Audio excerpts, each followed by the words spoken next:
जय श्री कृष्णा। आप सभी को आषाढ़ अमावस्या की ढेरों शुभकामनाएं। प्रिय भक्तगणों, आषाढ़ मास की अमावस्या का यह पावन दिन अत्यंत दुर्लभ और पुण्यदायी माना गया है। शास्त्रों में कहा गया है कि इस दिन श्रद्धा और विश्वास से इस दिव्य कथा को सुनने वाला व्यक्ति अनजाने में किए गए अनेक पापों से मुक्ति पाता है और उसके जीवन के दुख दर्द धीरे धीरे समाप्त होने लगते। लेकिन इस कथा की शुरुआत करने से पहले एक बात अवश्य जान लीजिए, यह केवल एक कथा नहीं बल्कि आस्था, विश्वास और ईश्वर की अटूट कृपा का ऐसा अद्भुत प्रसंग है जिसने एक साधारण परिवार का भाग्य ही बदल दिया था। इस कथा में छिपा एक ऐसा रहस्य है जिसने भी अपने जीवन में अपनाया उसके घर में सुख, शांति और समृद्धि का आगमन हुआ। इसलिए इस पावन कथा को आरंभ से अंत तक अवश्य सुनिए, क्योंकि सकता है कि आज यही कथा आपके जीवन में भी कोई शुभ परिवर्तन लेकर आए। और यदि आप एक सच्चे सनातनी हैं तो वीडियो को लाइक करके चैनल को सब्सक्राइब जरूर करें। तो आइए अब पूरे श्रद्धा भाव के साथ आषाढ़ मास की अमावस्या की इस दिव्य और चमत्कारी कथा का शुभारंभ करते हैं। मित्रों, बहुत समय पहले की बात है। पहाड़ों और खेतों से घिरे एक छोटे से गांव में एक गरीब परिवार रहता था। परिवार इतना गरीब था कि 2 वक्त की रोटी जुटाना भी उनके लिए आसान नहीं था। घर मिट्टी था, बरसात आते ही छत टपकने लगती थी, आंगन में जगह जगह पानी भर जाता था। फिर भी उस घर में कभी भगवान का नाम लेना बंद नहीं हुआ। उस परिवार में एक मेहनती आदमी था। सुबह सूरज निकलने से पहले जंगल चला जाता, दिन भर सूखी लकड़ियां काटता, उन्हें सिर पर लादकर कई कोस दूर बाजार तक ले जाता और जो थोड़े बहुत पैसे मिलते उन्हीं से घर का चूल्हा जलता। उसकी पत्नी भी कम मेहनत नहीं करती थी, कभी दूसरों के खेत में काम करती, कभी गांव की के साथ अनाज साफ करती। दोनों दिन रात मेहनत करते, लेकिन गरीबी उनका पीछा छोड़ने का नाम नहीं लेती थी। उनकी एक जवान बेटी थी, वह अपने मां बाप का सबसे बड़ा सहारा थी। सुबह सबसे पहले उठती, घर का आंगन बुहारती, चूल्हा जलाती, कुएं से पानी भर कर लाती, फिर मां के साथ खेत में भी हाथ बटाती। गांव के लोग उसकी तारीफ करते थे, कहते थे कि इतनी सी उम्र में भी इसके मन में किसी के लिए बुरा भाव नहीं है। लेकिन उसके मन में एक दुख हमेशा रहता था। गांव के ज्योतिषी ने बचपन में उसकी कुंडली देखकर कहा था कि इसके विवाह के बाद इसके जीवन में बड़े दुख आएंगे। पति हमेशा बीमार रहेगा, ससुराल में शांति रहेगी, चाहे जितना अच्छा घर मिल जाए सुख टिकेगा नहीं। उस दिन से उसके माता पिता हर समय चिंता में डूबे रहते। वे कई बार मंदिर गए, कई लोगों से उपाय पूछे। किसी ने दान करने को कहा, किसी ने पूजा करवाने को कहा, किसी ने व्रत रखने को कहा, लेकिन गरीबी इतनी थी कि बड़े बड़े उपाय करना उनके बस की बात नहीं थी। समय धीरे धीरे बीतता गया। आषाढ़ का महीना शुरू हो चुका था। चारों ओर काले बादल छाए रहते, कभी तेज धूप निकलती तो कभी अचानक मूसलाधार बारिश होने का लगती। खेतों में हरियाली लौट आई थी, पेड़ पौधे भी जैसे नई जान पा चुके थे। गांव के बुजुर्ग कहते थे कि आषाढ़ मास की अमावस्या बहुत पुण्य देने वाली होती है। इस दिन किया गया छोटा सा सत्कर्म भी कई जन्मों के पाप मिटा देता है। लेकिन उस गरीब परिवार को इन बातों की पूरी जानकारी नहीं थी। वे तो रोज की रोटी के लिए ही संघर्ष कर रहे थे। एक दिन सुबह सुबह वह लड़की जंगल की ओर सूखी टहनियां बटोरने गई। आसमान में बादल छाए हुए थे, हवा तेज चल रही थी। वह जल्दी जल्दी लकड़ियां इकट्ठी कर रही थी कि तभी उसकी नजर दूर एक पुराने पीपल के पेड़ के नीचे बैठे एक वृद्ध साधु पर पड़ी। साधु पूरी तरह भीग चुके थे, उनके कपड़े कीचड़ की भर गए थे, शरीर कांप रहा था। उनके पास रखा मिट्टी का छोटा सा जलपात्र भी उलट गया था। लड़की बिना कुछ सोचे उनके पास पहुंच गई। उसने अपने सिर पर रखा पुराना कपड़ा उतारा और साधु के सिर पर तान दिया ताकि बारिश सीधे उन पर ना पड़े। फिर पास की सूखी डालियां खोजकर लाई, बड़ी मुश्किल से आग जलाई, अपने साथ लाई हुई सूखी रोटियां और थोड़ा सा साग उनके सामने रख दिया। वृद्ध साधु मुस्कुराए। उन्होंने कहा, बेटी, घर में तो खुद अभाव है, फिर भी तुमने अपने हिस्से का भोजन मुझे दे दिया। लड़की ने सिर झुकाकर कहा, भूखे को भोजन खिलाना ही सबसे बड़ा धर्म है। मेरे घर में आज थोड़ा कम खा लेंगे, लेकिन आपको भूखा नहीं रहने देंगे। साधु की आंखें भर आई। उन्होंने भोजन किया, फिर कुछ देर आंखें बंद करके भगवान शिव का स्मरण किया। बारिश धीरे धीरे रुकने लगी। साधु ने अपनी झोली से कुछ निकालने की कोशिश की, लेकिन उसमें देने लायक कुछ भी नहीं था। उन्होंने मुस्कुराकर कहा, बेटी, मेरे पास धन नहीं है, लेकिन मैं तुम्हें एक ऐसी बात बताता हूं जो तुम्हारा जीवन बदल सकती है। लड़की चुपचाप बैठ गई। साधु बोले, कुछ ही दिनों बाद आषाढ़ मास की अमावस्या आने वाली है। उस दिन भगवान शिव और पितरों की कृपा पृथ्वी पर विशेष रूप से बरसती है, लेकिन केवल पूजा करने से फल नहीं मिलता। उस दिन किसी असहाय की सेवा, किसी बूढ़े का सम्मान और बिना स्वार्थ किया गया एक छोटा सा त्याग भगवान तक सीधा पहुंचता है। लड़की ध्यान से साधु ने आगे कहा, इस गांव से कुछ दूर नदी के उस पार एक बहुत बूढ़ी और अकेली मां रहती है। उसका इस दुनिया में कोई अपना नहीं बचा। कई दिनों से वह बीमार है। लोग उसके घर के सामने से निकल जाते हैं, लेकिन कोई उसके पास नहीं बैठता। अगर तुम बिना किसी लालच के उसकी सेवा करोगी और अमावस्या की रात भगवान शिव की आराधना करोगी तो तुम्हारे जीवन का सबसे बड़ा संकट टल सकता है। यह सुनकर एक के मन में आशा की एक किरण जगी। उसने हाथ जोड़कर पूछा, मुझे क्या करना होगा? साधु ने शांत स्वर में कहा, सेवा करते समय कभी यह मत सोचना कि बदले में क्या मिलेगा। जिस दिन मन से स्वार्थ निकल जाएगा उसी दिन भगवान तुम्हारे लिए वह रास्ता खोल देंगे जो आज बंद दिखाई दे रहा है। इतना कहकर साधु उठे और धीरे धीरे बारिश में आगे बढ़ गई। लड़की काफी देर तक उन्हें जाती हुई देखती रही। उसके मन में वही बात गूंज रही थी, आषाढ़ अमावस्या, एक बूढ़ी मां की सेवा और भगवान शिव की आराधना। वह लकड़ियों का गट्ठर उठाकर तेजी से घर की ओर चल पड़ी, क्योंकि उसने मन ही मन निश्चय कर लिया था कि अगली सुबह सूरज निकलने से पहले वह नदी पार करके उस अकेली बूढ़ी मां के घर जरूर जाएगी। रात भर उसके मन में वही बात घूमती रही। आंखें बंद करती तो साधु के शब्द याद आते। कभी बूढ़ी मां का चेहरा सामने आ जाता जिसे उसने अभी देखा भी नहीं था। कभी भगवान शिव का स्मरण होने लगता। बाहर हल्की हल्की बारिश हो रही थी। मिट्टी की सौंधी खुशबू पूरे आंगन में फैली हुई थी। घर की टूटी छत से पानी की बूंदें टपक रही थी, लेकिन उस स्मरण की तोरमों को हमले करने के लिए बारिश को। रात पहली बार उसके मन में डर से ज्यादा उम्मीद थी। सुबह मुर्गे की पहली बांग सुनते ही वह उठ गई। घर का सारा काम जल्दी जल्दी निपटाया। चूल्हे पर रोटियां सेंकी, मां बाप के लिए भोजन रख दिया। फिर एक छोटी में 2 सूखी रोटियां, थोड़ा सा नमक और मिट्टी का एक छोटा लोटा रखकर नदी की ओर चल पड़ी। बरसात के कारण नदी का पानी सामान्य दिनों से कहीं ज्यादा था। किनारे की मिट्टी फिसल रही थी। गांव वाले उसे रोकने लगे। एक बुजुर्ग बोले, बेटी आज मत जा, पानी बहुत तेज है। दूसरे ने कहा, उस तरफ कौन जाता है, वहां तो महीनों से कोई नहीं गया। लेकिन उसने विनम्रता से कहा, अगर कोई अकेला है तो उसके पास किसी ना किसी को तो जाना ही पड़ेगा। इतना कहकर वो धीरे धीरे नदी पार करने लगी। कई बार उसका पैर फिसला, कपड़े भीग गए, हाथ की पोटली पानी में गिरते गिरते बची, लेकिन उसने हिम्मत नहीं छोड़ी। काफी देर बाद वो कराम के साथ न करेंगे, कराम के साथ न करेंगे, कराम के साथ न करेंगे, कराम के साथ न करेंगे, कराम के साथ न करेंगे, कराम के साथ न करेंगे, कराम के साथ न करेंगे। दूसरी ओर पहुंची। सामने दूर एक छोटा सा कच्चा घर दिखाई दिया। घर की दीवारों पर काई जमी हुई थी। छप्पर जगह जगह से टूट चुका था। आंगन में सूखे पत्ते फैले थे। ऐसा लग रहा था जैसे कई दिनों से वहां किसी ने झाड़ू तक ना लगाई हो। वो धीरे धीरे दरवाजे तक पहुंची। अंदर से बहुत हल्की खांसी की आवाज आ रही थी। उसने धीरे से आवाज दी, मां कोई है? कोई उत्तर नहीं मिला। वो अंदर गई तो देखा कि एक बहुत बूढ़ी और कमजोर औरत पुराने बिस्तर पर लेटी हुई थी। चेहरे पर बीमारी साफ दिखाई दे रही थी। पास रखा मिट्टी का घड़ा खाली था। चूल्हे में कई दिनों से आग नहीं जली थी। लड़की की आंखें भर आईं। उसने बिना कुछ पूछे सबसे पहले घड़ा उठाया और पास के कुएं पानी भर लाई। फिर घर का आंगन साफ किया, टूटे हुए बर्तन धोए, चूल्हा जलाया, अपनी पोटली से लाई हुई रोटियां गर्म की और बूढ़ी मां के सामने रख दी। बूढ़ी मां ने कांपते हाथों से रोटी उठाई। उन्होंने धीरे से पूछा, बेटी तू कौन है? मैंने तो तुझे कभी नहीं देखा। लड़की मुस्कुराई, मैं पास के गांव से आई हूं, सुना कि आप अकेली रहती हैं, इसीलिए मिलने चली आई। बूढ़ी मां ने हैरानी से उसकी ओर देखा। आजकल बिना कौन किसी के घर आता है? लड़की ने धीरे से कहा, हर काम मतलब से नहीं होता मां, कभी कभी मन भी किसी की ओर खींच जाता है। यह सुनकर बूढ़ी मां की आंखों से आंसू बह निकले। शायद कई वर्षों बाद किसी ने उन्हें अपनेपन से मां कहकर पुकारा था। उस दिन लड़की देर शाम तक वहीं रही। उसने घर की टूटी छत पर घास रखी ताकि पानी कम टपके। आंगन में जमा पानी बाहर निकाला। बूढ़ी मां के कपड़े धोकर धूप में डाल दिए। फिर विदा लेकर अपने गांव लौट आई। दूसरे दिन भी वह पहुंच गई। माना माना का पना करतार अपने घर में। तीसरे दिन भी धीरे धीरे ये उसका रोज का नियम बन गया। सुबह घर का काम, फिर नदी पार करना, दिन भर बूढ़ी मां की सेवा, शाम को वापस लौटना। गांव के लोग ये सब देखने लगे। कुछ लोग उसकी तारीफ करते, लेकिन कुछ लोग ताने भी मारते। कोई कहता अपना घर संभलता नहीं, चली है दूसरों की सेवा करने। कोई हंसकर कहता इतनी मेहनत से क्या मिलेगा। लेकिन उसने की बात का उत्तर नहीं दिया। उसके कानों में केवल साधु की एक ही बात गूंजती रहती, सेवा करते समय कभी मत सोचना कि बदले में क्या मिलेगा।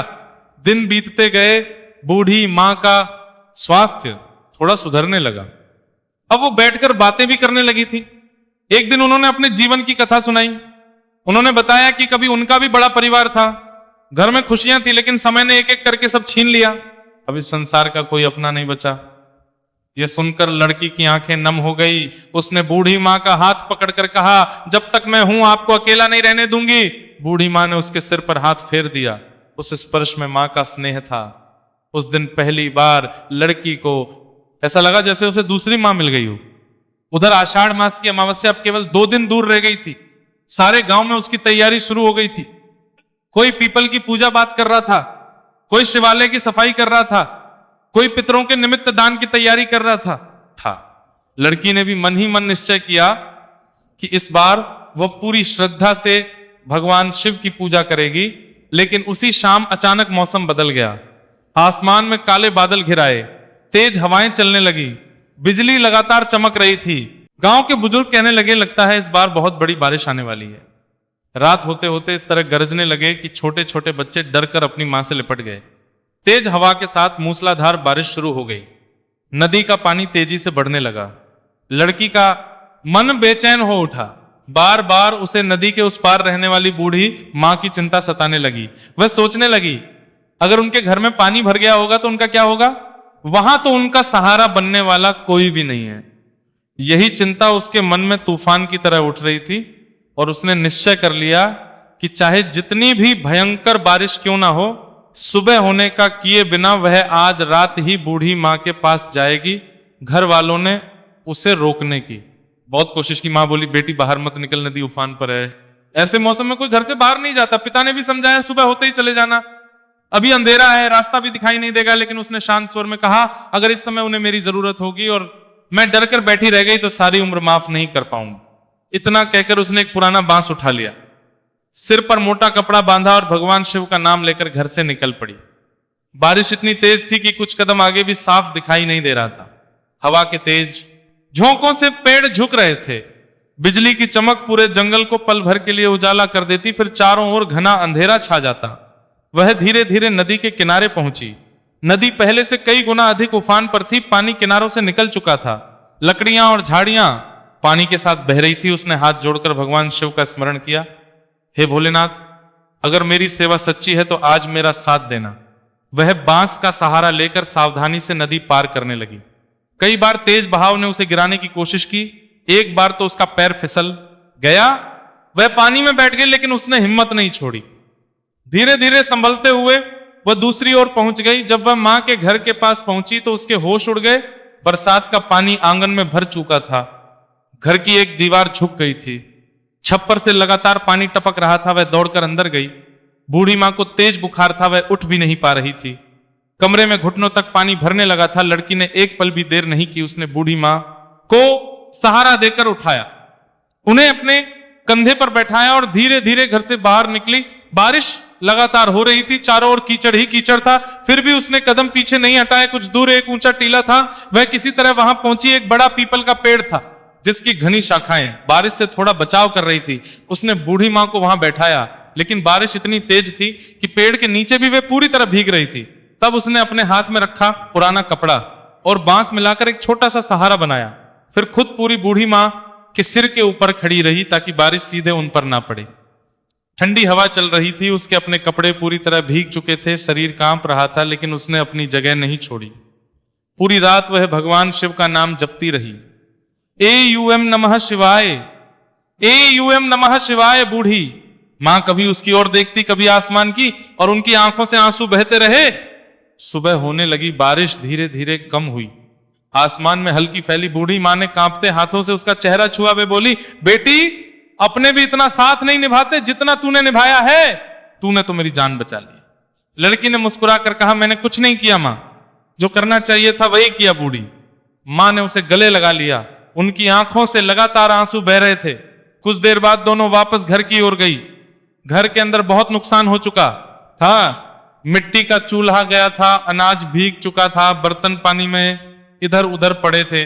लड़की ने फिर बिना कुछ कहे सफाई शुरू कर दी। उसने भीगा हुआ सामान अलग रखा, चूल्हा दोबारा बनाया, सूखी लकड़ियां खोज कर लाई, काफी कोशिश के बाद आग जलाई, फिर बूढ़ी माँ के लिए गर्म दलिया बनाया। दलिया खाते ही बूढ़ी माँ के चेहरे पर थोड़ी राहत दिखाई दी। उस दिन दोपहर तक गांव के कुछ लोग भी वहां पहुंचे। उन्होंने देखा कि अगर रात में की वहां ना पहुंचती तो शायद बूढ़ी माँ की जान बचना मुश्किल था। सब लोग उसकी प्रशंसा करने लगे, लेकिन उसने किसी की ओर ध्यान नहीं दिया। उसका मन केवल इस बात से खुश था कि बूढ़ी माँ सुरक्षित है। शाम होने लगी। अगले दिन आषाढ़ मास की अमावस्या थी।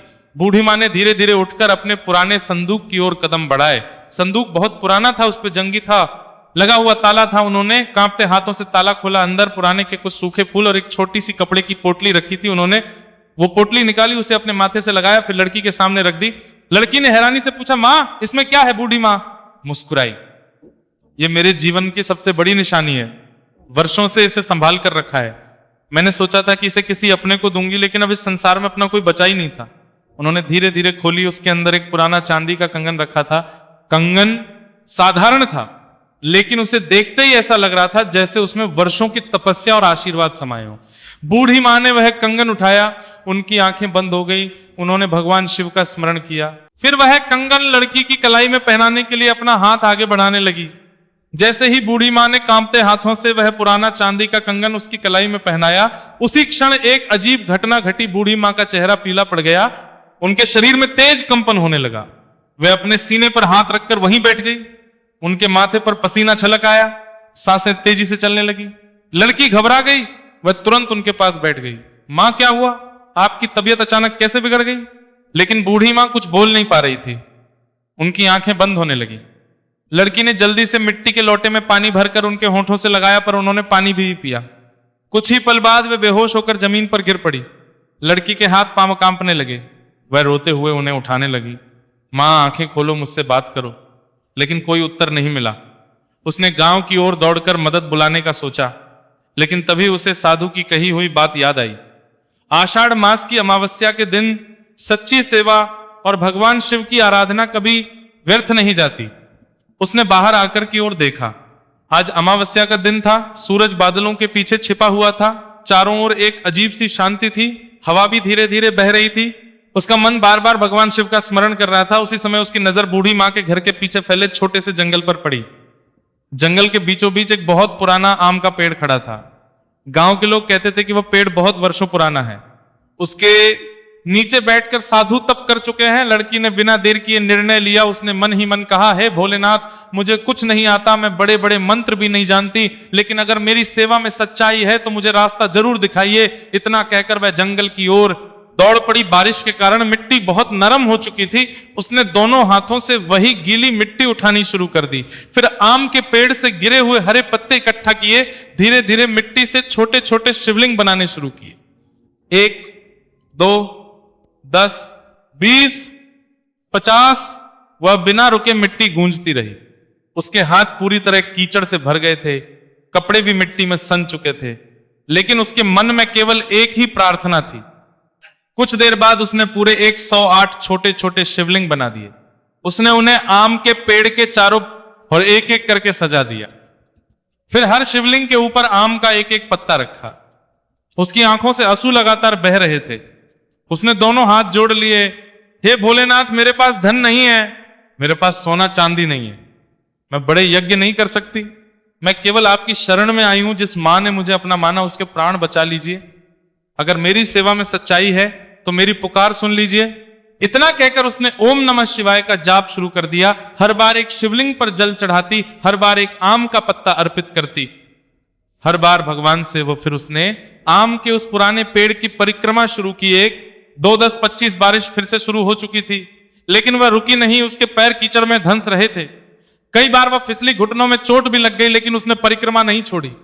जब उसने 108वीं परिक्रमा पूरी की, तभी अचानक तेज हवा चलने लगी। आसमान में जोर से बादल गरजे। आम के पेड़ की शाखाएं तेजी से हिलने लगी। लड़की डर गई, लेकिन अगले ही पल एक अद्भुत दृश्य दिखाई दिया।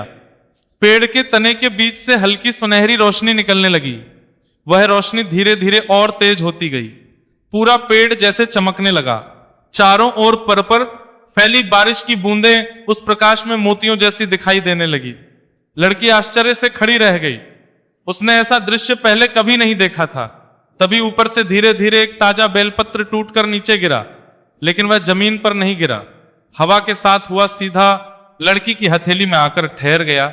उसका शरीर रोमांच से भर गया, उसकी आंखों से आंसू बह निकले। उसने उस बेलपत्र को अपने माथे से लगाया, फिर दोनों हाथ जोड़कर बोली, भोलेनाथ, आपकी कृपा के बिना यह संभव नहीं था।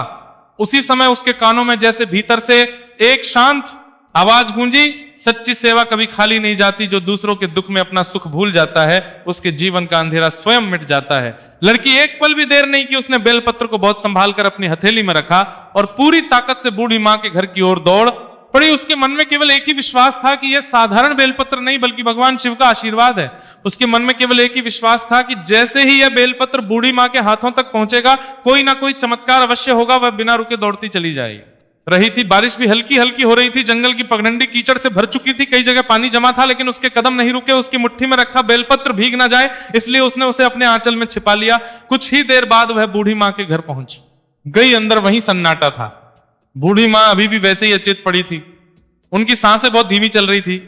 लड़की उनके पास बैठ गई। उसने दोनों हाथ जोड़कर भगवान शिव का स्मरण किया। हे भोलेनाथ, अब सब कुछ आपके हाथ में है।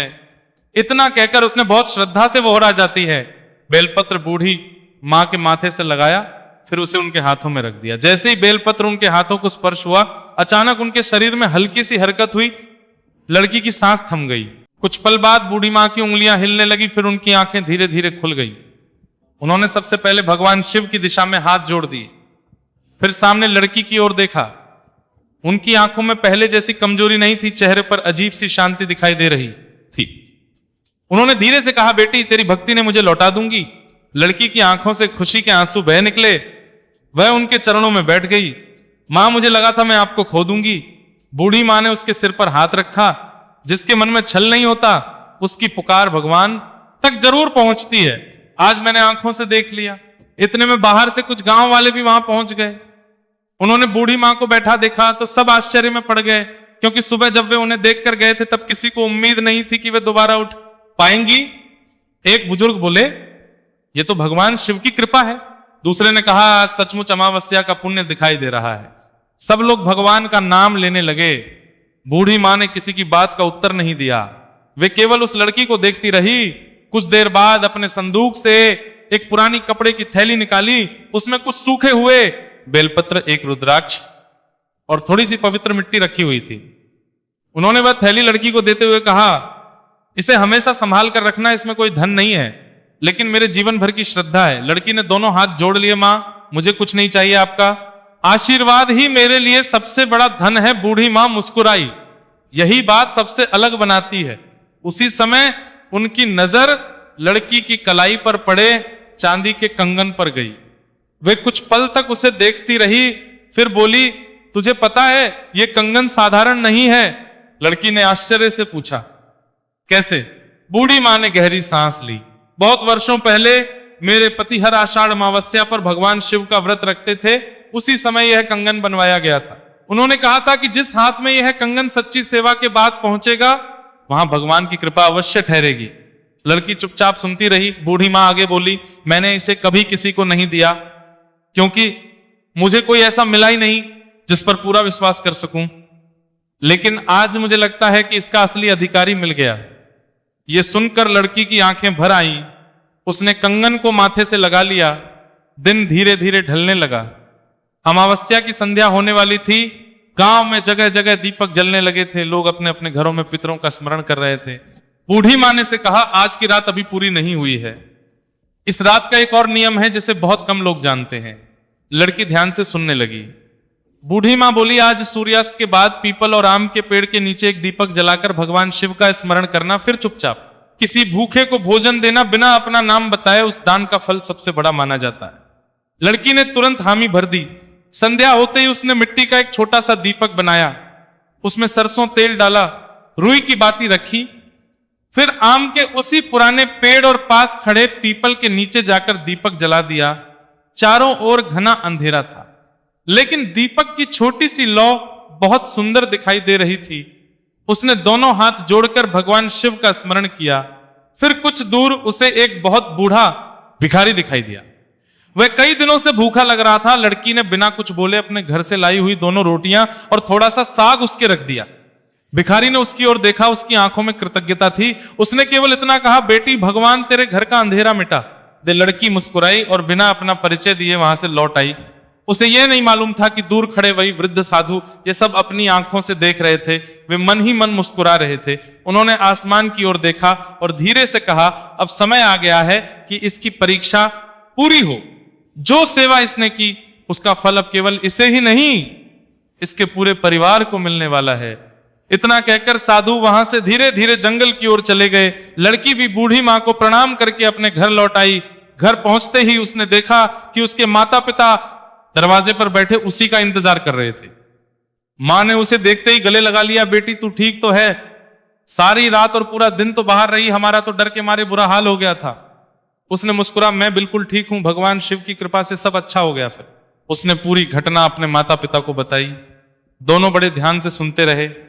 जब उसने बताया कि कैसे बूढ़ी मां को होश आ गया और कैसे आम के पेड़ के नीचे भगवान शिव की आराधना के बाद बेलपत्र मिला, तब दोनों की आंखें भी नम हो गई। उस रात तीनों ने पहली बार चैन की सांस ली। सुबह हुई तो एक अजीब परिवर्तन दिखाई दिया।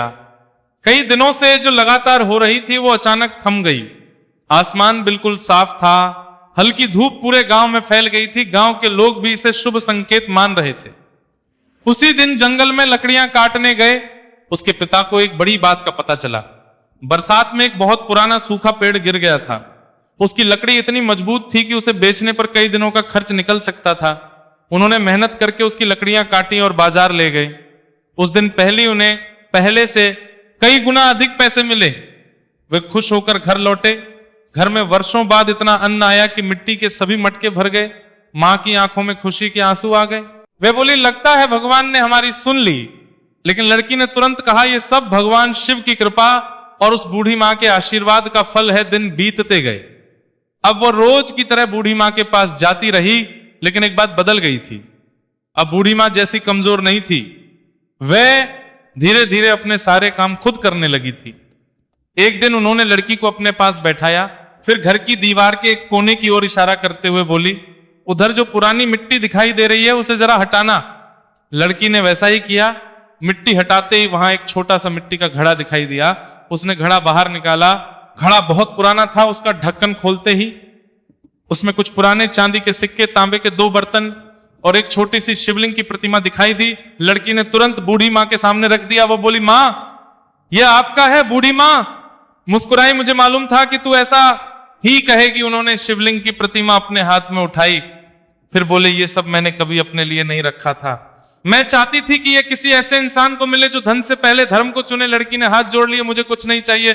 बूढ़ी मां ने प्यार से कहा, बेटी इससे लालच मत, ये तेरी सेवा का सम्मान है। लेकिन लड़की फिर भी नहीं मानी। उसने कहा, अगर आप सच में मुझे कुछ देना चाहती है तो बस आशीर्वाद दीजिए कि मैं जीवन भर किसी दुखी को खाली हाथ ना लौटाऊं। ये सुनते ही बूढ़ी मां की आंखें भर आई। उन्होंने शिवलिंग की प्रतिमा उसके हाथों में रख दी। इसे अपने घर के पूजा स्थान में रखना। हर आषाढ़ अमावस्या को इसके सामने दीपक जलाना। जहां सेवा और शिव का स्मरण साथ होता है वहां दरिद्रता अधिक दिन नहीं टिकती। लड़की ने से प्रतिमा माथे से लगा ली। वह उसे लेकर अपने घर आ गई। उसने मिट्टी से छोटा सा पूजा स्थान बनाया, वहीं शिवलिंग स्थापित किया। फिर रोज सुबह 1 लोटा जल चढ़ाने लगी। कुछ ही दिनों में पूरे गांव में चर्चा फैल गई। लोग कहने लगे, जिस घर में पहले 2 वक्त की रोटी भी मुश्किल से बनती थी वहां बरकत दिखाई देने लगी है। कोई से भगवान का चमत्कार कहता, कोई बूढ़ी मां का आशीर्वाद, तो कोई लड़की की सेवा का फल। लेकिन कुछ लोगों ये सब अच्छा नहीं लग रहा था। गांव के कुछ स्वार्थी लोग आपस में बातें करने लगे। एक आदमी बोला, इतने साल से हम यहां रहते हैं, कभी हमारे घर ऐसी बरकत नहीं आई। जरूर इस लड़की के पास कोई छिपा हुआ खजाना आ गया है।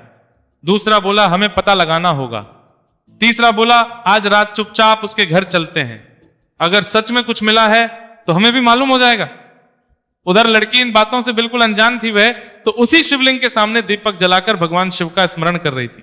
उसे बिल्कुल भी आभास नहीं था कि गांव के कुछ लालची लोग उसके घर और उस बूढ़ी मां के घर पर नजर रखे हुए हैं और उनकी यही लालच आगे चलकर पूरे गांव के सामने एक ऐसी घटना का कारण बनने वाली थी जिसे सुनकर हर किसी को समझ आ जाएगा कि आषाढ़ मास की अमावस्या पर किया गया सच्चा पुण्य किसी भी बुरी नीयत से कहीं अधिक शक्तिशाली होता है। उस रात गांव गहरी नींद में सो गया। लेकिन कुछ लोगों की आंखों में नींद नहीं थी, वे धीरे धीरे अपने घरों से निकले। किसी के हाथ में लालटेन थी, किसी के हाथ में डंडा, सब बिना आवाज किए बूढ़ी माँ के घर की ओर बढ़ने लगे। उन्हें विश्वास था कि वहां कोई छिपा हुआ खजाना जरूर मिलेगा, क्योंकि उनके मन में यही बात बैठ गई थी कि अचानक किसी गरीब के घर सुख तभी आता है जब उसे कहीं से धन मिल जाए। वे लोग घर के पीछे पहुंचे, चारों ओर सन्नाटा था। उन्होंने धीरे धीरे मिट्टी की दीवार खोदनी शुरू कर दी, लेकिन काफी देर तक उन्हें कुछ नहीं मिला। एक आदमी बोला, जरूर कहीं और छिपाया होगा। दूसरा बोला, अंदर चलो। जैसे ही वे घर के अंदर कदम रखने लगे, अचानक तेज हवा चलने लगी, आसमान में बादल गरजे, फिर ऐसी बिजली चमकी कि पूरा आंगन उजाले से भर गया। सभी डरकर वहीं रुक गए। उसी समय पीपल के पेड़ पर बैठे कई पक्षी एक साथ जोर जोर से चहचहाने लगे, पास बैठे भी भौंकने लगे। आवाज सुनकर बूढ़ी मां की आंख खुल गई। उन्होंने बाहर झांक कर देखा तो कुछ लोगों की परछाइयां दिखाई दी। वे समझ गई कि कोई चोरी करने आया है। उन्होंने जोर से आवाज लगाई, कौन है वहां? इतना सुनते ही वे सभी लोग घबरा गए। कोई इधर भागा, कोई उधर। भागते समय एक आदमी कीचड़ में फिसल कर गिर पड़ा। उसके कपड़े पूरी तरह गंदे हो गए। बाकी लोग भी बिना पीछे देखे भाग निकले। सुबह होते होते पूरे गांव में यह बात फैल गई। लोग इकट्ठा होने लगे। जिस आदमी के कपड़ों पर कीचड़ लगा था वह झूठ बोलने लगा, लेकिन गांव वालों ने रात के पैरों के निशान देख लिए थे। सब समझ गए कि चोरी की कोशिश किसने की थी। गांव के बुजुर्गों ने उन्हें खूब समझाया, जिस घर में भगवान का नाम लिया जाता है वहां लालच लेकर जाना कभी शुभ नहीं होता।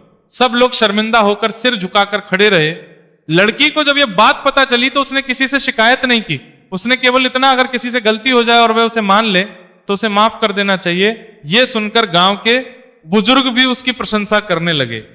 वे बोले, जिसके मन में क्षमा होती है वही सच्चा भक्त होता है। उस दिन बूढ़ी मां ने गांव के सभी लोगों को अपने घर बुलाया। उन्होंने सबके सामने एक बात कही, इस बेटी ने मेरी सेवा किसी लालच से नहीं की, इसने कभी मुझसे कुछ नहीं मांगा, इसलिए भगवान ने इसके सुख भेजा। फिर उन्होंने गांव वालों से कहा, अगर तुम सब भी हर आषाढ़ अमावस्या पर किसी एक भूखे को भोजन कराओ, किसी बुजुर्ग का सम्मान करो और भगवान शिव का स्मरण करो तो तुम्हारे घर भी बरकत जरूर आएगी। गांव के लोगों ने उनकी बात गांठ बांध ली। उसी दिन से गांव में एक नई परंपरा शुरू हो गई। हर आषाढ़ अमावस्या पर गांव के लोग मिलकर गरीबों को भोजन कराने लगे। कोई अनाज देता, कपड़े देता, कोई दवा लेकर आता, कोई बूढ़े लोगों की सेवा करता। धीरे धीरे गांव का माहौल बदलने लगा। जहां पहले लोग छोटी छोटी बातों पर झगड़ते थे, वहीं अब एक दूसरे का दुख बांटने लगे। उधर लड़की का परिवार भी पहले से ज्यादा खुश रहने लगा। अब घर में रोज भगवान शिव के सामने दीपक जलता, सुबह एक लोटा जल चढ़ाया जाता, फिर सभी अपने काम पर निकलते। कुछ महीनों के भीतर उनके खेतों में भी अच्छी फसल हुई। जंगल से की लकड़ी भी अच्छे दामों में बिकने लगी।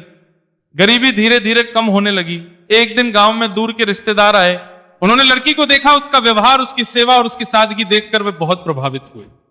उन्होंने उसके माता पिता से कहा, अगर आप उचित समझे तो हम अपने घर का रिश्ता लेकर आए हैं। माता पिता ने हाथ जोड़कर कहा, हम गरीब लोग हैं, हमारे पास देने के लिए कुछ भी नहीं है। रिश्ता आए, लोग मुस्कुराए, हमें धन नहीं चाहिए, हमें ऐसी बहू चाहिए जिसके संस्कार इतने अच्छे हों। ये सुनकर माता पिता की आंखों में खुशी के आंसू आ गए। उन्हें तुरंत वर्षों पहले ज्योतिषी की कही हुई बात याद आ गई। उन्हें डर था कि कहीं वही अशुभ भविष्य सच ना हो जाए। उस रात दोनों पति पत्नी देर तक जागते रहे। वे बार बार भगवान शिव से प्रार्थना करते रहे। उधर लड़की भी चुपचाप शिवलिंग के सामने बैठी थी। उसने हाथ कहा, हे भोलेनाथ, अगर यह रिश्ता मेरे और दोनों परिवारों के लिए शुभ हो तभी इसे सफल करना। अगर इसमें किसी का दुहक छिपा हो तो मुझे वही देना जो आपकी इच्छा हो। उसकी प्रार्थना पूरी होते ही पूजा के दीपक की लौ बिना हवा के अचानक पहले से अधिक तेज हो उठी। उसी समय बाहर खड़ी बूढ़ी मां के चेहरे पर एक हल्की मुस्कान आ गई। उन्होंने मन ही मन समझ लिया कि भगवान शिव ने इस प्रार्थना को स्वीकार कर लिया है, लेकिन उन्हें यह आभास हो चुका था कि अंतिम आशीर्वाद मिलने से पहले इस लड़की की एक और कठिन परीक्षा बाकी है, और वही परीक्षा यह सिद्ध करेगी कि उसकी भक्ति केवल सुख मिलने तक सीमित है या वह हर परिस्थिति में भगवान पर उतना ही विश्वास रखती है। कुछ ही दिनों बाद रिश्ता पक्का करने का दिन तय हो गया। दोनों परिवार बहुत सादगी से मिलने वाले थे। गरीब माता पिता के मन में खुशी भी थी और डर भी। वो बार बार यही रहे थे कि कहीं कोई अनहोनी ना हो जाए। उधर लड़की हर दिन की तरह सुबह उठती, भगवान शिव को जल चढ़ाती, दीपक जलाती और फिर बूढ़ी मां की सेवा करने चली जाती। उस दिन जब वह बूढ़ी मां के घर पहुंची तो देखा कि वह आंगन में बैठी आसमान की ओर देख रही थी। उन्होंने लड़की को अपने पास बुलाया। फिर धीरे से बोली, बेटी जीवन में सबसे कठिन परीक्षा वह नहीं होती जिसमें इंसान भूखा रहता है, सबसे कठिन होती है जब सब कुछ अच्छा होने लगे और फिर अचानक भगवान धैर्य की परीक्षा लें। लड़की ने ध्यान से उनकी बात सुनी। वह बोली, मां आपकी बात पूरी तरह नहीं समझी। बूढ़ी मां मुस्कुराई, समय आने पर समझ जाएगी, यह कहकर उन्होंने उसे आशीर्वाद दिया। अगले दिन सुबह गांव में हलचल मच गई। जिस परिवार ने रिश्ता भेजा था उनकी ओर से संदेश आया कि रास्ते में बैलगाड़ी पलट गई है। सौभाग्य किसी की जान नहीं गई, लेकिन जिस युवक के लिए रिश्ता आया था उसे हाथ और पैर में गहरी चोट लग गई। यह खबर सुनते ही लड़की के माता पिता के पैरों तले जमीन खिसक गई। उन्हें तुरंत वर्षों पहले सुनी हुई भविष्यवाणी याद आ गई। मां रोने लगी। वह बोली, क्या वही अशुभ समय आ गया? पिता भी चिंता में डूब गए। गांव के कुछ लोग तरह तरह की बातें करने लगे। कोई बोला, देखा किस्मत बदलती कहां है, दूसरा जो लिखा होता है वही होकर रहता है। तीसरा बोला, अब ये रिश्ता शायद टूट जाएगा। लेकिन लड़की बिल्कुल शांत रही, उसने किसी की बात का उत्तर नहीं दिया। वो सीधे शिवलिंग के सामने जाकर बैठ गई, दोनों हाथ जोड़कर बोली, हे भोलेनाथ, अगर ये दुख मेरी परीक्षा है तो मैं इसे भी स्वीकार करती हूं, लेकिन किसी निर्दोष को कष्ट मत दीजिए। इतना कहकर उसने पूरे मन से भगवान शिव का स्मरण किया। फिर बिना समय गंवाए वह बूढ़ी मां के पास पहुंच गई। सारी बात बूढ़ी मां ने गहरी सांस ली, फिर बोली, बेटी घबराना मत, अभी कुछ भी बिगड़ा नहीं है। उन्होंने अपने पास रखी हुई सूखी जड़ी बूटियों की एक छोटी सी गठरी निकाली, फिर कहा, इसे लेकर तुरंत वहां जाओ, ये दवा वहां पहुंचा देना, लेकिन ध्यान रखना किसी से यह मत कहना कि ये मैंने दी है, सेवा हमेशा बिना नाम की करनी चाहिए। लड़की ने वह गठरी ले ली। वह तुरंत उस गांव की ओर चल पड़ी जहां घायल युवक रहता था। रास्ता लंबा, धूप तेज थी, लेकिन उसने विश्राम नहीं किया। शाम होते होते वह वहां पहुंच गई। घर के बाहर बहुत लोग खड़े थे, सबके चेहरे पर चिंता साफ दिखाई दे रही थी। वो चुपचाप अंदर गई। घायल युवक चारपाई पर लेटा हुआ था। गांव का वैद्य भी आ चुका था। उसने लड़की के हाथ में दवा देखी, पूछा, ये कहां से लाई हो? लड़की ने केवल इतना कहा, एक बुजुर्ग ने दी है, कहा है कि इसे घाव पर लगा दीजिए। वैद्य ने झड़ी को ध्यान से देखा, फिर बोला, ये तो बहुत दुर्लभ औषधि है। उसने तुरंत दवा पीसकर घाव पर लगा दी। कुछ ही देर में घायल युवक को आराम मिलने लगा। दर्द पहले से काफी कम हो गया। अगले 2 दिनों में सूजन भी उतरने लगी। सब लोग हैरान थे। घर के बड़े बुजुर्ग भगवान शिव का धन्यवाद करने लगे। उन्होंने लड़की से कहा, बेटी तू हमारे घर शुभ कदम लेकर आई है। लेकिन उसने किसी तरह का श्रेय नहीं लिया, वह चुपचाप लौट आई। जब वो वापस बूढ़ी मां के पास पहुंची तो उन्होंने मुस्कुराकर पूछा, सब ठीक हो गया? लड़की ने सिर झुका दिया। भगवान की कृपा से बूढ़ी मां बोली, याद रखना, जिसने सेवा का फल अपने नाम कर लिया उसका पुण्य उसी दिन कम हो जाता है, लेकिन जिसने हर अच्छे काम का श्रेय भगवान को दिया उसके जीवन में कृपा बनी रहती है। दिन बीतते गए। घायल युवक पूरी तरह स्वस्थ हो गया। अब विवाह की बात फिर से आगे बढ़ने लगी। दोनों परिवारों के चेहरे पर दोबारा खुशी लौट आई। गांव वाले भी लगे, सचमुच भगवान शिव की कृपा के आगे बड़ी से बड़ी विपत्ति भी टल जाती है। इसी बीच आषाढ़ मास समाप्त होने में केवल कुछ ही दिन बचे थे। बूढ़ी मां ने एक दिन लड़की को अपने पास बुलाकर कहा, बेटी अगले सोमवार को आषाढ़ मास का अंतिम पवित्र दिन है। उस दिन सुबह सुबह उसी पुराने आम के पेड़ के नीचे जाना जहां तूने 108 मिट्टी के शिवलिंग बनाए थे। वहां भगवान शिव का स्मरण करके एक दीपक जलाना। मुझे विश्वास है कि तेरे जीवन का अंतिम संशय भी समाप्त हो जाएगा। लड़की ने श्रद्धा से उनकी बात स्वीकार कर ली। अगली सुबह सूरज निकलने से पहले ही वह उठ गई। उसने स्नान किया, घर के छोटे से मंदिर में भगवान शिव को जल अर्पित किया। एक मिट्टी का दीपक, थोड़ा सा तेल, रुई की बाती और कुछ बेलपत्र लेकर वह जंगल की ओर चल पड़ी। चारों ओर हल्की ठंडी हवा चल रही थी। रात की बारिश के कारण पत्तों पर ओस की बूंदें रही थी। जंगल के बीच खड़ा वही पुराना आम का पेड़ दूर से ही दिखाई दे रहा था। उसे देखते ही लड़की के मन में उस अमावस्या की रात की सारी बातें ताजा हो गई, जब उसने मिट्टी के 108 शिवलिंग बनाकर भगवान शिव से प्रार्थना की थी। वह पेड़ के पास पहुंची। पहले उसने जमीन को साफ किया, फिर वहीं दीपक जलाया। दोनों हाथ जोड़कर बोली, हे भोलेनाथ, आपने हर कदम पर मेरा साथ दिया। मुझे हमेशा ऐसा ही सीधा रास्ता दिखाते रहना। कुछ देर तक वह आंखें बंद करके का स्मरण करती रही। अचानक उसे ऐसा लगा जैसे पीछे कोई खड़ा हो। उसने मुड़कर देखा, वही वृद्ध साधु उसके सामने खड़े थे। उनके चेहरे पर पहले जैसे ही शांत मुस्कान थी। लड़की तुरंत उनके चरणों में झुक गई।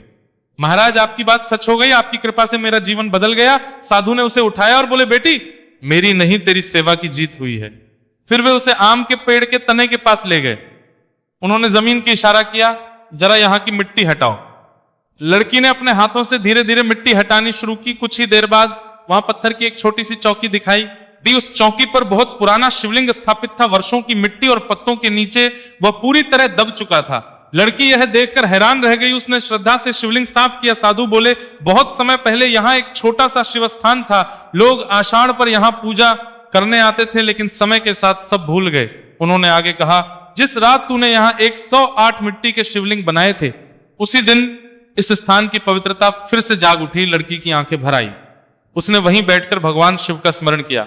साधु ने मुस्कुराते हुए कहा, अब समय आ गया है कि तू एक और बात जान ले। लड़की ध्यान से उनकी ओर देखने लगी। साधु बोले, जिस बूढ़ी तूने सेवा की वह कोई साधारण स्त्री नहीं है।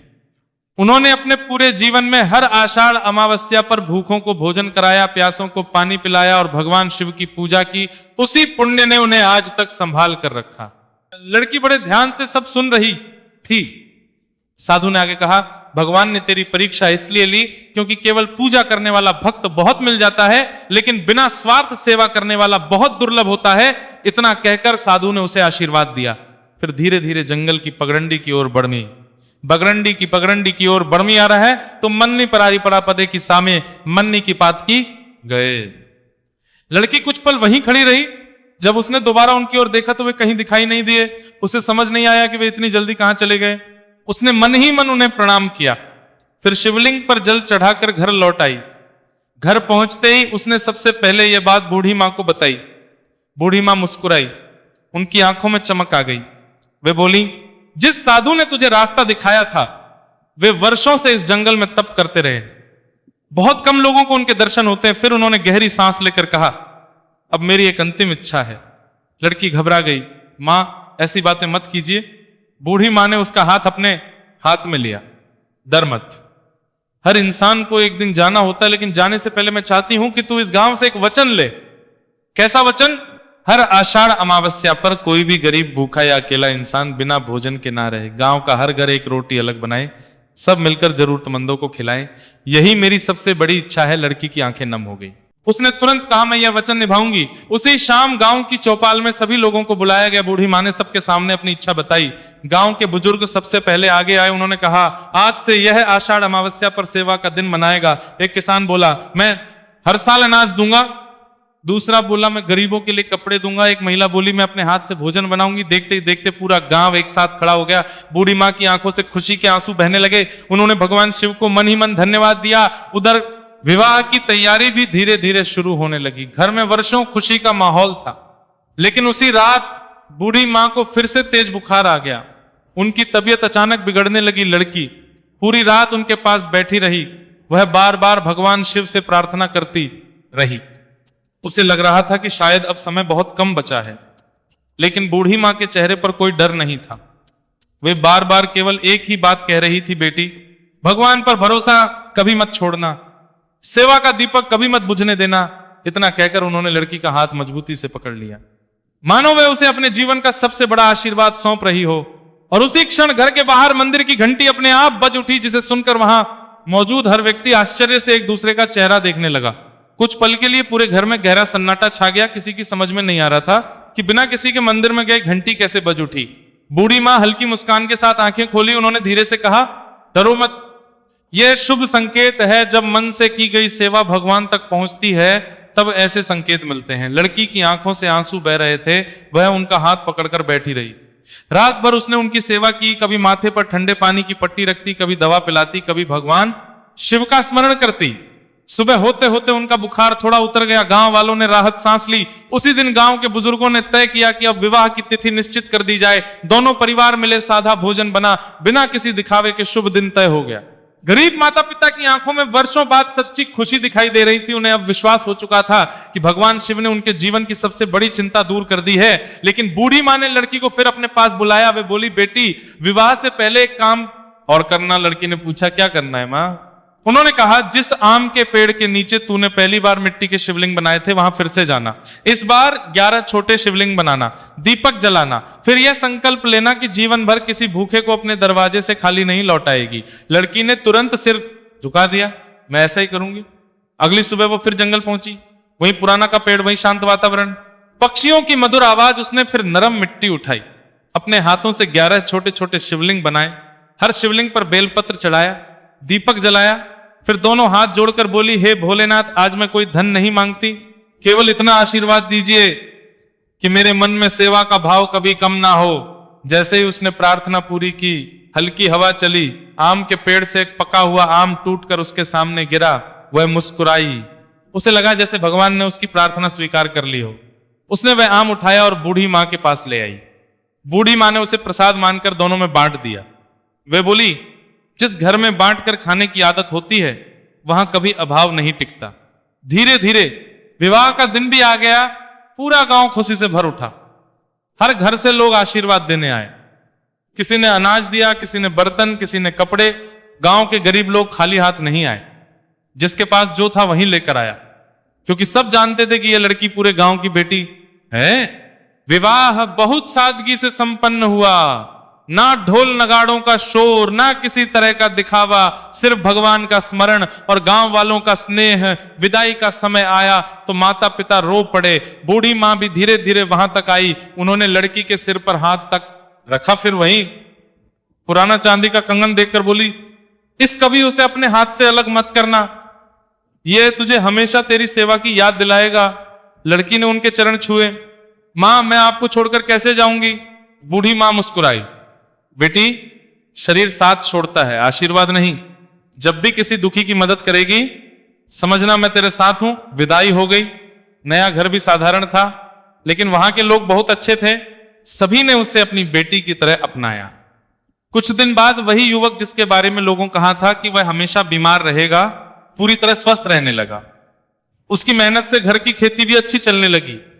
घर में सुख शांति बनी रहने लगी। लड़की रोज सुबह भगवान शिव का स्मरण करती, फिर घर का काम करती और जो भी जरूरतमंद मिलता उसकी सहायता जरूर करती। एक दिन उसने अपने पति से कहा, हर आषाढ़ अमावस्या पर हम अपने गांव जरूर चलेंगे, वहां गरीबों को भोजन कराएंगे। उसके पति ने बिना देर किए हामी भर दी। वे बोले, जहां से इतना आशीर्वाद मिला उस स्थान को कभी नहीं भूलना चाहिए।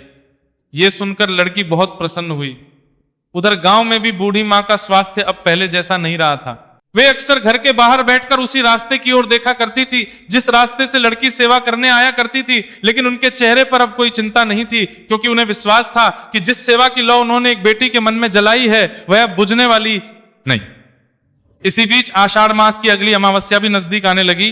पूरा गांव फिर से तैयारी में जुट गया, लेकिन इस बार सबके मन में एक अलग उत्साह था, क्योंकि इस बार पहली बार पूरे गांव ने मिलकर यह संकल्प लिया था कि कोई भी गरीब, भूखा या अकेला व्यक्ति उस दिन बिना सम्मान और भोजन के नहीं रहेगा। उधर लड़की भी अपने नए घर से उसी दिन गांव लौटने की तैयारी कर रही थी। बिल्कुल भी पता नहीं था कि इस बार की आषाढ़ अमावस्या उसके जीवन की सबसे भावुक मुलाकात लेकर आने वाली है, और उसी दिन बूढ़ी मां उसे ऐसा अंतिम आशीर्वाद देने वाली थी जो उसके पूरे जीवन का सबसे बड़ा धन बन जाएगा। आषाढ़ मास की अमावस्या का दिन आ गया।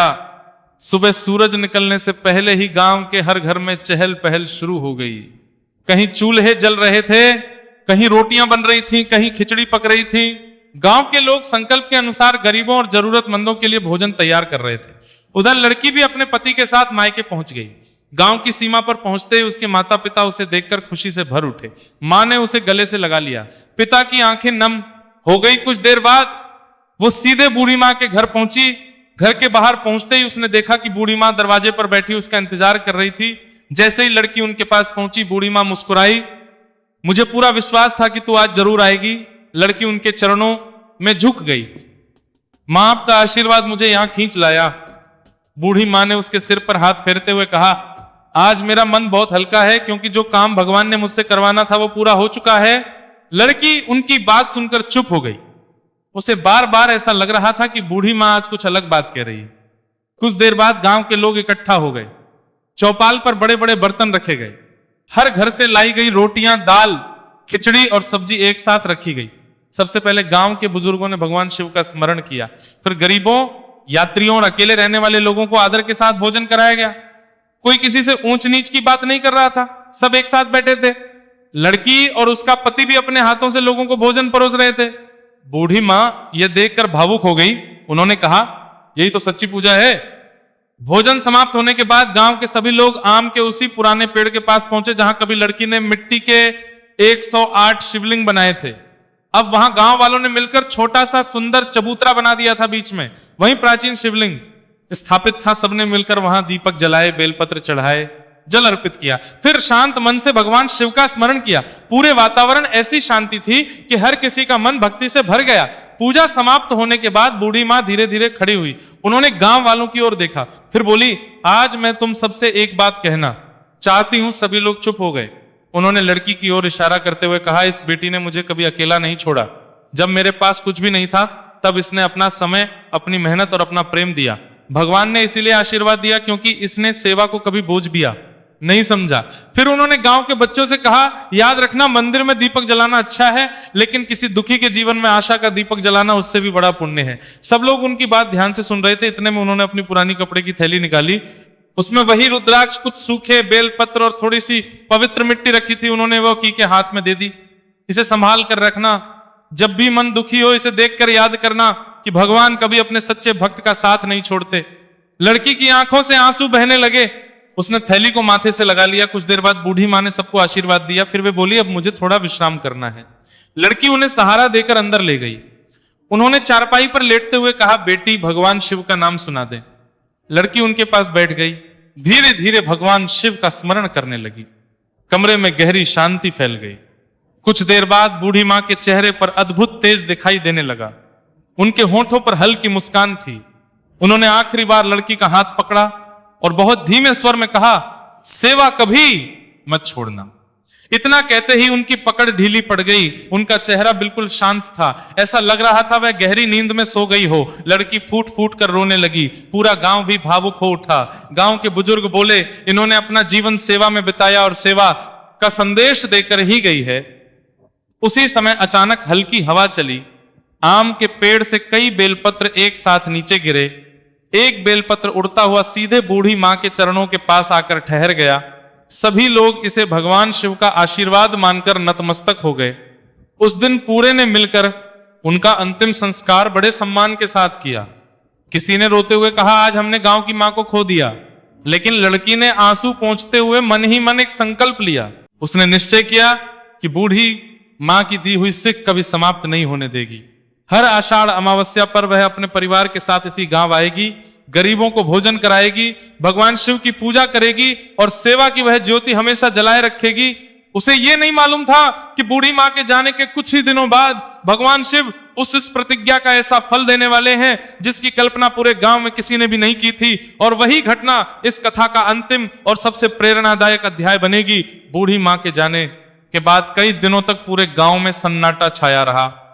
जिस घर से कभी आशीर्वाद की आवाज सुनाई देती थी वहां अब शांति थी, लेकिन उनकी कही हुई हर बार गांव के लोगों के दिल में बस चुकी थी। लड़की जब भी उस घर के सामने से गुजरती उसकी आंखें भर आती। उसे लगता जैसे दरवाजा खुलेगा और बूढ़ी मां मुस्कुराते हुए कहेंगी, आ गई बेटी। लेकिन अब ऐसा कभी नहीं होना था। समय धीरे धीरे आगे बढ़ता गया। 1 वर्ष बीत गया। फिर आषाढ़ मास की अमावस्या का पवित्र दिन आया। अपने संकल्प के अनुसार लड़की अपने पति और बीते कहा तो जाड़ में बागा माता पिता के साथ गांव पहुंची। इस बार उनके साथ कुछ और लोग भी आए थे जिन्होंने उसकी सेवा की कथा सुन रखी थी। सुबह से ही गांव में पहले से भी अधिक तैयारी होने लगी। हर घर से के एक रोटी अलग रखी गई। कहीं खीर बन रही थी, कहीं दाल पक रही थी, कहीं गरीब बच्चों के लिए मिठाई बनाई जा रही थी। गांव के लोगों ने मिलकर सबसे पहले भगवान शिव का अभिषेक किया। फिर आम के उसी पुराने पेड़ के नीचे पहुंचे। अब वहां सुंदर चबूतरा बन चुका था। बीच में प्राचीन शिवलिंग स्थापित था। चारों ओर दीपक जल रहे थे। लड़की ने वहीं बैठकर मिट्टी के 11 छोटे शिवलिंग फिर से बनाए। हर शिवलिंग पर बेलपत्र चढ़ाया, जल अर्पित किया। फिर हाथ जोड़कर बोली, हे भोलेनाथ, आपने मुझे धन से बड़ा धन दिया है। आपने सेवा का रास्ता दिया है। जब तक मेरे शरीर में प्राण रहेंगे मैं किसी दुखी को खाली हाथ नहीं लौटाऊंगी। उसकी प्रार्थना पूरी होते ही हल्की हवा चली। दीपक की लौ तेज हो गई।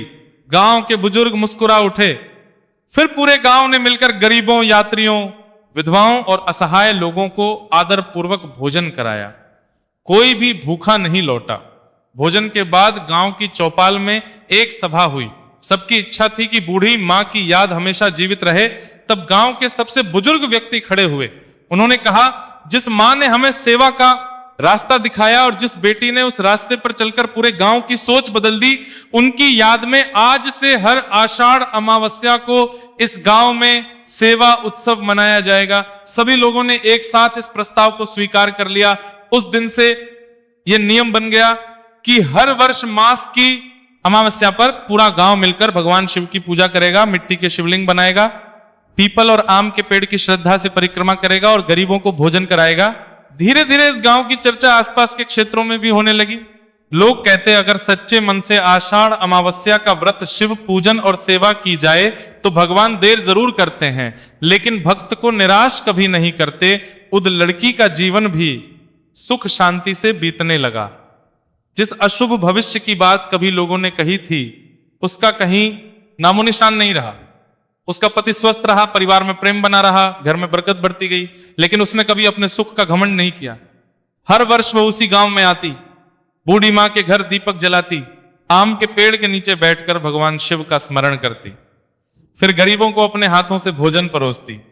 एक दिन उसके ने उससे पूछा, मां आप हर साल यहां क्यों आती है?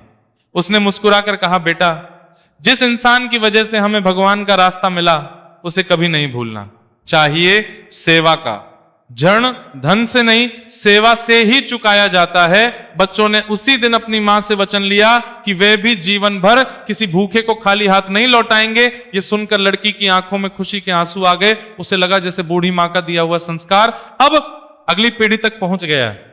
कहां भी गया, भगवान शिव को केवल बड़े बड़े यज्ञ, महंगे चढ़ावे और सोने चांदी के आभूषण प्रिय नहीं है, उन्हें सबसे अधिक प्रिय है सच्चा मन, निस्वार्थ सेवा, भूखे को भोजन, बुजुर्गों का सम्मान और जरूरतमंद का सहारा।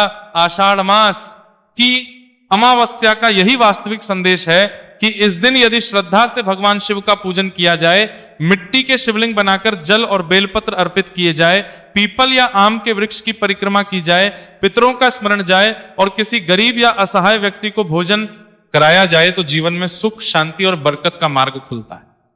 यही कारण है कि उस छोटे से गांव की यह कथा आज भी लोगों को याद दिलाती है कि भगवान चमत्कार वही करते हैं जहां सेवा में स्वार्थ नहीं होता, दान में अहंकार नहीं होता और भक्ति में दिखावा नहीं होता।